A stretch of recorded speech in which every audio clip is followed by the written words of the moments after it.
Hello, everybody. It's Higher Density Living. It is the morning. It is the month of May, and we love to talk about toxic masculinity. But before we get into that, what is May yet for? what do April showers bring? Yes, renewal and rain. May flowers. May flowers. And what do May flowers bring? June pilgrims. Pilgrims. I love little disease-ridden pilgrims. Yeah, that bring alcohol and with the destroy complete sacred environments. Classic. Yeah, ask the Native Americans here in the United States about pilgrims. They had to, they had to come over on water, right? Yeah, on a boat. And we currently use freeway systems. You said that you wanted to redesign it. Tell me about that. Oh yeah, if I could work with AI, if I had like leading AI. And I could rebuild, because I feel like what we know, the freeway systems, they were designed when they started, like FDR and that whole process. He kind of started the whole infrastructure. That's correct. You know, and then it became like almost very reactive, because now, you know, gasoline became really cheap. Mm-hmm. Cars were on the scene. 1950s, everybody was buying a car. That was the thing. If you had a family, you know, you had to buy a car. And then it was Route 66, road trips, Yosemite, go out to California, you know, go on long road trips, you know, freeways. And so it just began this build, you know, and then what hit? You know, shopping malls and mini malls and suburbia restaurants and gas stations, you know. So it's like everything that we take for granted now.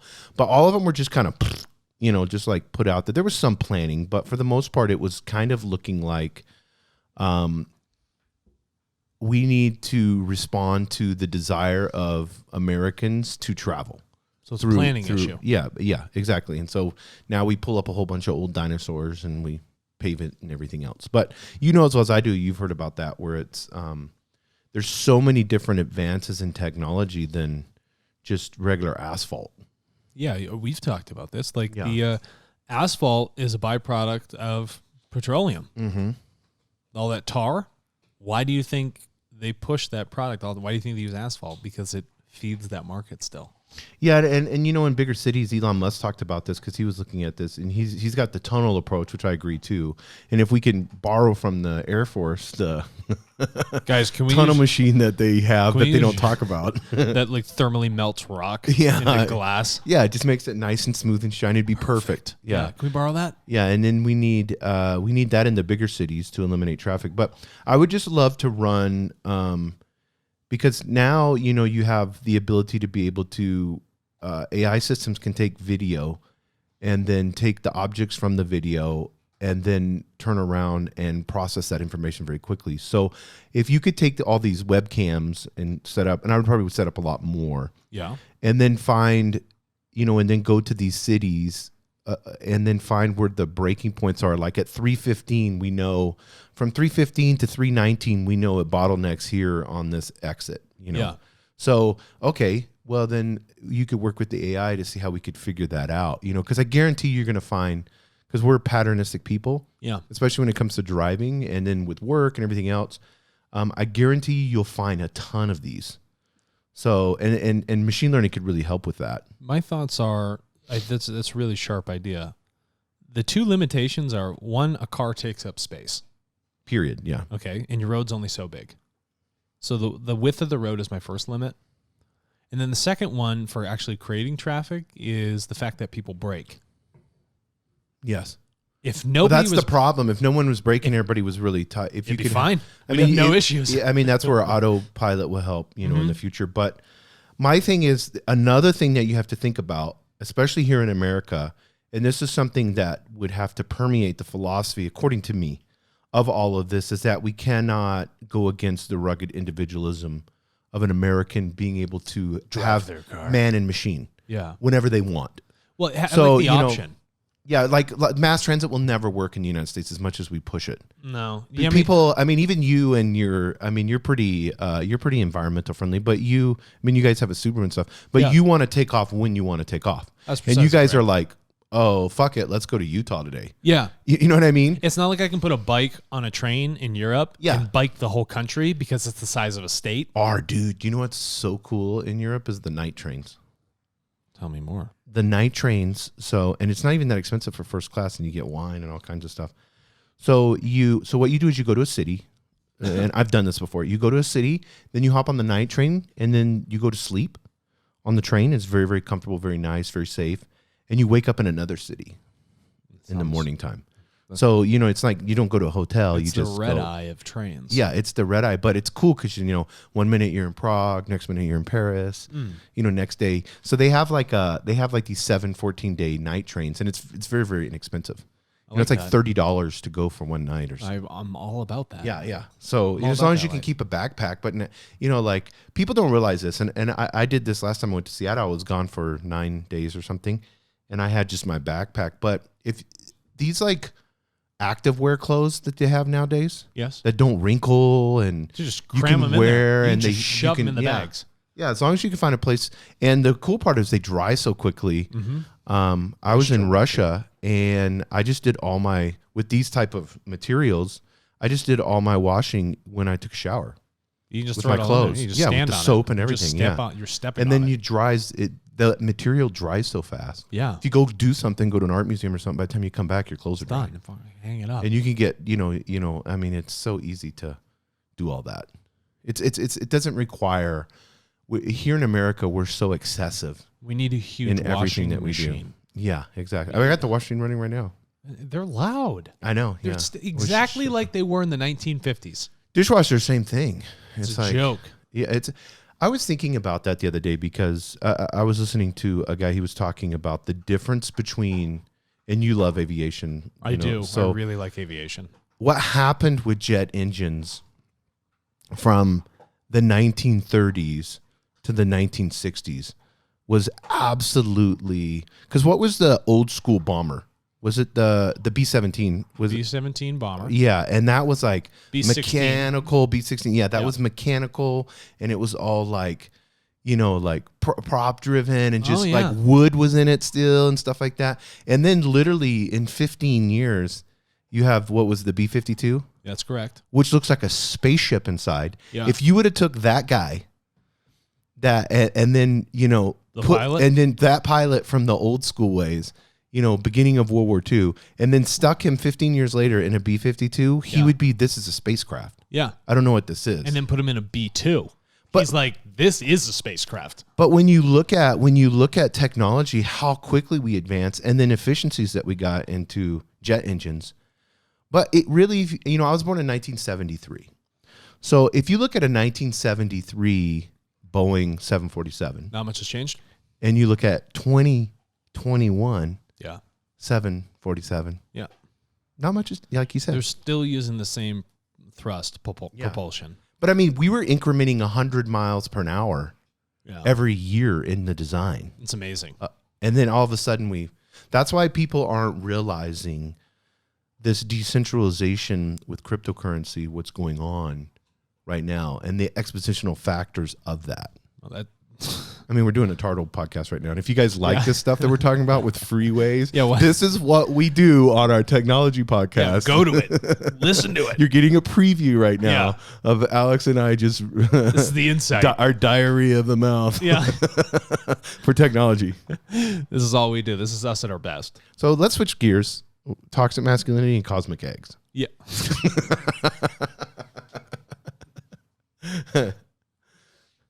Do you remember, speaking of eggs and sperm, do you remember, because we're going to be talking about masculine and femininity. Do you remember my Genesis? No, the song, Every Sperm is Sacred?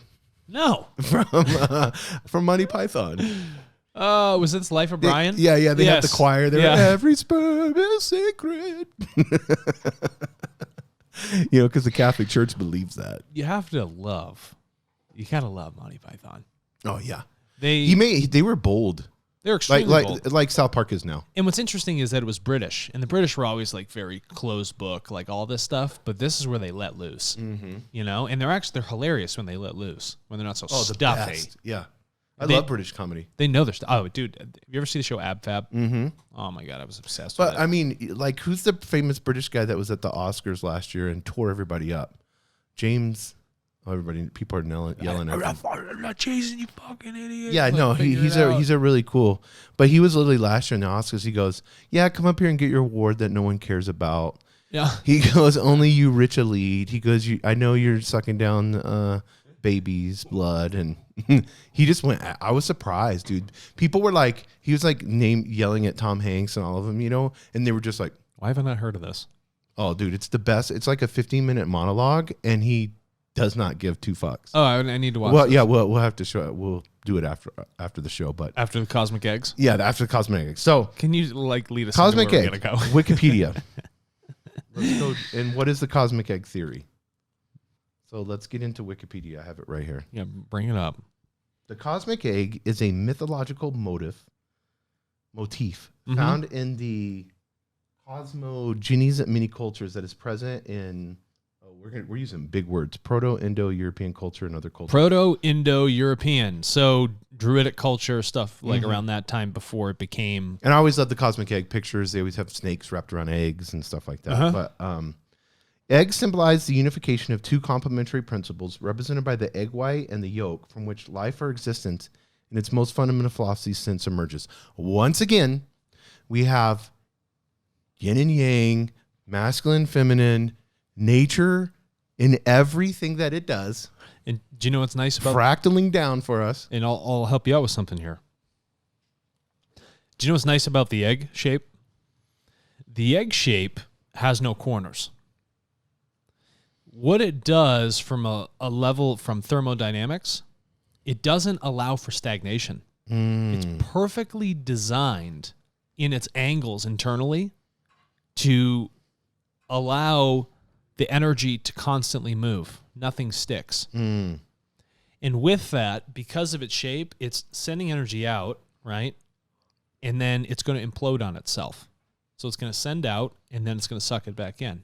So this constant movement here affords a free flow without any hindrance. Isn't it interesting that the egg is always in like thermal balance? And if you put an exact point of pressure on the top or the bottom, it's indestructible. Yeah, I know that. Yeah, you can. If you perfectly do it, right, it's indestructible. Isn't that amazing? There's interesting aspects of the egg itself. Now let me ask you: a chicken, all right? It's incubating this egg. Why doesn't it incubate something totally round like salmon eggs? Yeah, Why is it easier? It'd be easier to process. Yeah, and also think about the birthing aspect of it. Think about that shape itself. That shape is conducive towards release. So it's almost like the area of the greatest width of that egg, right, allows it to naturally sit inside the body without having to use all the muscles that the chicken has before it births. But then once it pushes past that area, once it dilates past that point, I mean, it comes right out. It essentially the size drops off the surface area dramatically. Yeah, and you basically just solved the answer. What is first, chicken or the egg? You just gave the answer right there. The egg. Yeah, the egg. In Vedic mythology, it's referred to Vedic or Vedic.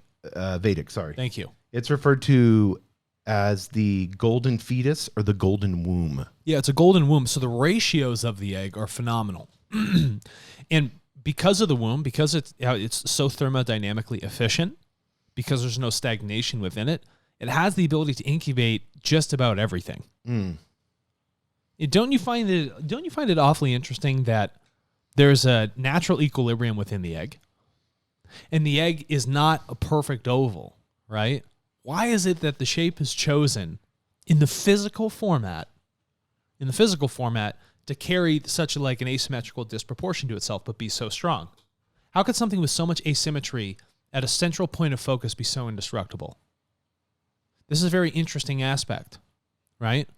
But that's in the physical. But then you also have to understand the energy of it in the non-physical too. It maintains a perfect balance. Because of that asymmetry, because of the way energy is moving in the material, the non-material, the time-space area that you like, outside of space-time, affords that energy to perfectly net itself out. And I just find this awfully interesting that all these cultures have, stuck with this idea of the egg. What kind of a person comes with an idea to say that the shape of the universe is in an Well, egg? even Greek mythology, it was called the Orphic egg. Yeah. And Zeus, Eros, a lot of the gods were birthed from. It's birthed from. It's Yeah. it's a very feminine idea. Yeah, and this is what I'm getting into. This egg, right? And then out of it, you have this potentiation of energy. But inside, you're sitting in this perfect equilibrium. So there's a state of two dimensions, Jason. The first physical dimension is the one of the egg itself. And then inside of it, the interdimensional state is the actual yolk and what the hell's the other stuff? Wouldn't it be funny if the egg is a perfect representation of the universe? Well, if this is that we could solve all of physics if we just studied the egg more. well, let's consider this. The egg also takes on the same shape as your pineal gland. Yes. Does it not? Yeah. Yeah. And so if you drop an egg in water, the coefficient of drag in the water from an egg is like so minimal. Why do the top of certain missiles have the shape of an egg? Only a cross section. Well, I know car designers try to design cars like eggs because of the co-drag factor and stuff, Yeah, but with we wind. just don't find them attractive. I don't care if it's cars, attractive. yeah. I'll float around in an egg all day. Yeah. Stanley Kubrick, 2001 Space Odyssey. At the very end, the child is floating in a cosmic egg over the Earth. Everything incubates and births within this thing, right? It carries that energy. Out of the feminine, the male potentiation happens. But something is up with this feminine cosmic egg because I just want people to understand, even in Egyptian mythology, it's called the Ogdod. Dud. Yeah, the Ogdod. So, and then all of just like a lot of everything, all things, the Egyptians believe that all things are born from this. Chinese mythology, it was Pangu. I can go on and on. Like just about every, mythology out there has the cosmic egg in it. So this is a red scarlet thread that runs through, all these religions. Well, that's why I wear these bands. Yeah. Right? Because I want to represent that Kabbalistic thread to say that all these things are interlinked. Yeah, and if I'm seeing something Tell me. a cosmic egg, Tell and me. it's running through all of our wisdom of humanity since we've been here for how many hundreds of thousands of years or whatever. Should we pay attention to it? We kind of should. Yeah, there's probably truth in it. Something interesting going on here. And these are very specific aspects. And if in an energetic sense, we should try that in a lot of our designs beyond cars and aerodynamics. Right. We should even to our electrical systems, we should look at the fact of how eggs actually work. Then this is where we talked about yesterday with toxic masculinity. Our design, a lot of it is masculine. Blocks. Big penises and it's missiles. very phallic. Yeah. And it's punching through things. Yeah. Defying nature. Where you get true creativity, masculinity. They did a study. I saw this last night. They did a study online, and they found that where there's fractals in paintings, even in modern art, Sure. our eyes favor that over any other. Favor the fractal over the phallic. Yeah. So that feminine creativity energy, we're all drawn to that.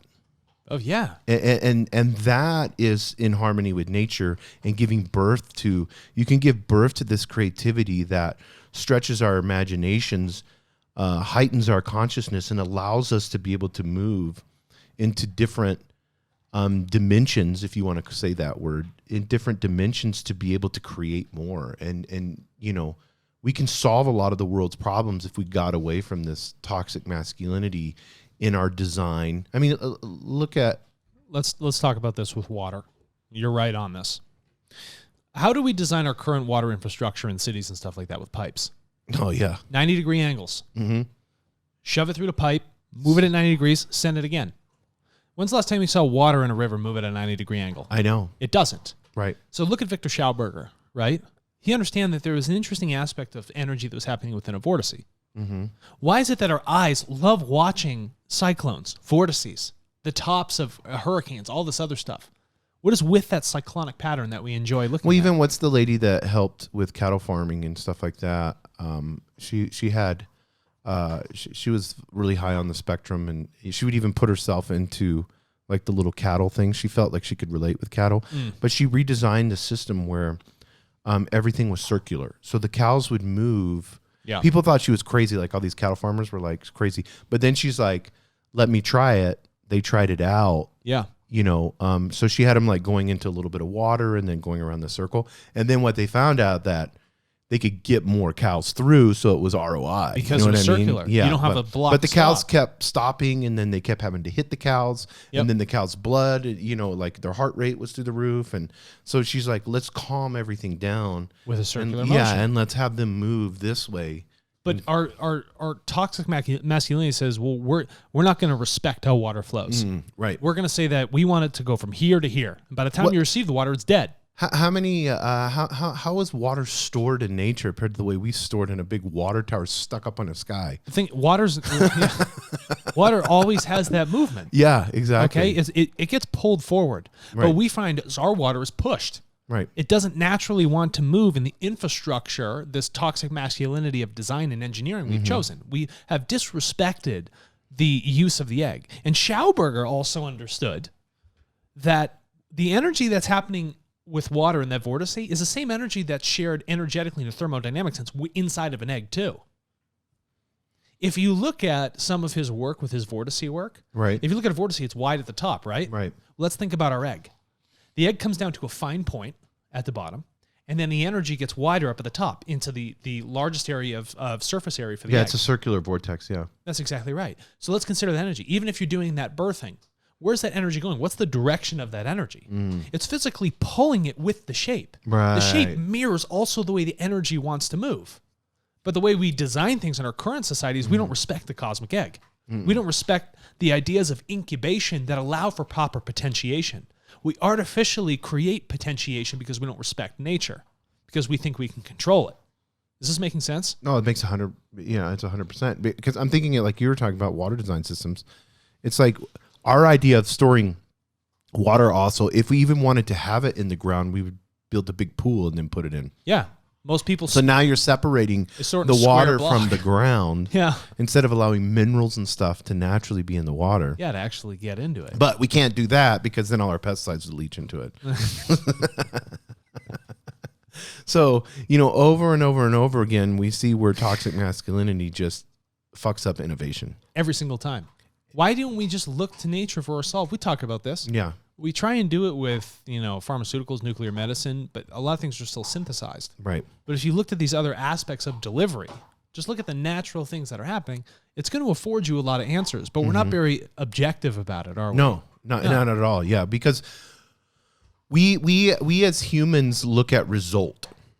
We don't reverse engineer it to see how we got there and the amount of resources and energy we use to get there. All we see is I went to the dollar store, I got this toy for my son that was $1, and it said made in China. Yeah, but how did the thing That from thing China- cannot be there for $1. That No. is humanly impossible for the value of that to be $1. It's economically inefficient. Yeah. Think about if you're getting something at $1, think about how much manufacturing had to happen to drop that price, to artificially drop the price. How much government sanctions and stuff had to happen? Subsidies? Yeah. Subsidies, all yeah. that stuff that was going in? Yeah. No, you can have sanctions and you can have subsidies. Both of them would either prevent this and then allow this to foster. You're exactly correct. Yeah. So, I mean, especially when we were doing trade agreements with China, Yeah. because we're like, yeah, we'll take all this, but if you add the time it's been on the ship, the time it was in the factory, the people that mess with this, whatever, it's just, even if it's just a little plastic CAD thing, designs, research, everything. if you added it all together, I guarantee it'd be at least $3 or $4. Oh, I'd say it'd be more than that. Yeah. Always. So we're in a negative for value. Yeah. Because energy value play hand in hand. We're in a negative. We're taking from the universe because now we're trying to do we should kind of, I would say to Elon, we should get our shit together here first before we go start fucking up other planets. Thank you. Thank you. You can't drag your same bad thoughts somewhere else. Yeah. What are you going to do? Handpick people that have good thoughts, bring them up there? No, keep them here. Create a utopia. That's not going to work on Mars. But the idea of taking this mythology of the egg, this feminine creative energy, this universal birthing, I believe is the answer to solving a lot of the issues that we're facing in humanity right now, especially when we look at the extinction of humanity. This is birth. This is something new. It brings, and if we take this creative feminine energy and we allow people, especially like scientists are, and we'll end in this, and we didn't even get to our notes, but I was listening to scientists the other day, and there's a couple that went out, and whether it's true or not, it does not matter. They went out against the Wuhan lab thing and said that it did come from the lab. A couple scientists came out. Yeah. Immediately it was like a shitstorm for them. Like, and so now you have some of the most creative minds in the world because of funding, money, which is energy, because of politics. They can't even, if that is a truth, we don't know because we haven't researched it enough. We had the person that owned the labs, because the Wuhan lab is here in North Carolina too. Mm-hmm. So we had the same people that own the labs went and did the research and said, nope, we're good. So it would be like a hospital determining that you've killed 30 patients, but we're doing a good job because the beds aren't full on. Yes, yeah, exactly. They're setting their own metric. Yeah, so it's like you need like a separate independent study. But these scientists know that it's career threatening and sometimes even life threatening. I'm saying that on purpose. You screwed up. To say somebody screwed up. So now everybody just toes the line, and we have toxic masculinity that's controlling all that instead of allowing these best minds. We have amazing, brilliant people that if they were let off the leash, yep, we could solve these. I believe we could solve these problems. I'm ultra optimistic like you are. We talked about this with Avi Loeb. These guys are in here for a 40-year term. Let's get as many awards as possible, be as conservative as possible, never upset the apple cart. I want to continue to get my pay, hold my tenured seat. What does that do? It stifles innovation. It's so hierarchical. It's so toxic. Yes. It's honestly, it's but a I mean, it's a sham. But I mean, as well as I do, you have a professor, let's say he's just been in the university all his life, brilliant mind. It's him and a chalkboard. Yep. And that's it. In an air-conditioned room, he goes home, he may ride his bike or whatever. Two tough guys show up in suits. Yeah. That guy, he's I mean, unless you're Lex Friedman, who's a black belt and judo, and shout out to him. You guys need to listen to his podcast. I think he's with judo and jiu-jitsu. But unless you're somebody like that, it's that toxic masculinity scares. You know what I mean? That's what they do. It's all, we talked about that. It's fear, it's domination, it's judgment, it's punishing. Yep. So that's what happens to creativity when toxic masculinity it comes in there. And it aggression, punishes. rage, Yes, control, all all of that stuff. Right. Yeah. If it holds you down, it holds innovation down. It squanders creativity. And from that, we are left with what we have, and we don't have the ability to solve things at the rate we should be. So what do you think, like, when we look at the cosmic egg, because that seems to kind of be the theme. I love the word cosmic egg. I want it on a shirt. So this is interesting, and we'll close in this. Wikipedia talks about this. The concept was figuratively readopted by modern science in the 1930s. And it was explored then. So, it's a cosmological models maintain that 13.8 billion years ago, the entire mass of the universe was compressed into a gravitational singularity, a so-called cosmic egg from which it hatched, expanding to its current state following the Big Bang. Mm-hmm. The idea of a scientific cosmic egg comes from a need to describe the consequences, and it goes into Edwin Hubble's confirmation of the expanding universe, which we know, but it implies a finite starting time and a small starting place from which the entire cosmos metaphorically hatched. Well, yeah, it's cause and effect. Right. Well, you have to have, I mean, if you look at in all of nature, birth, there has to be a single point, and there has to be a focus, and there has to be, it's an event. Yes. So you have to bring it down to and maybe there were multiple births or whatever. And then ask the question, what happened before that event? So when we look at this, in Einstein's static universe and all these different things, but it's just funny how even modern science is going back to myths, looking at this and saying, well, maybe there's some philosophical truth in this. Yeah, maybe there's something here that we can look at. Can it be explained with the math? I don't know. You tell me. So how can we, maybe like myself, not a brilliant scientist, but how can the average human just observe nature and look at those patterns and have a better life? You can walk into the bathroom and stare in the mirror for a couple hours. Yeah. You can record your thoughts. You can create your own system of checks and balances within your mind. See the cause and effect, what led to certain emotions. Mm-hmm. I can go outside and watch how things interact, how light plays on certain things, light and dark, balances, cause and effect. I can observe other people. I can just sit down and shut up and watch for a bit. You can get up like I did this morning. I got up real early. I don't know why, but I had the windows open and I just like meditated to the sound of the birds. It's amazing.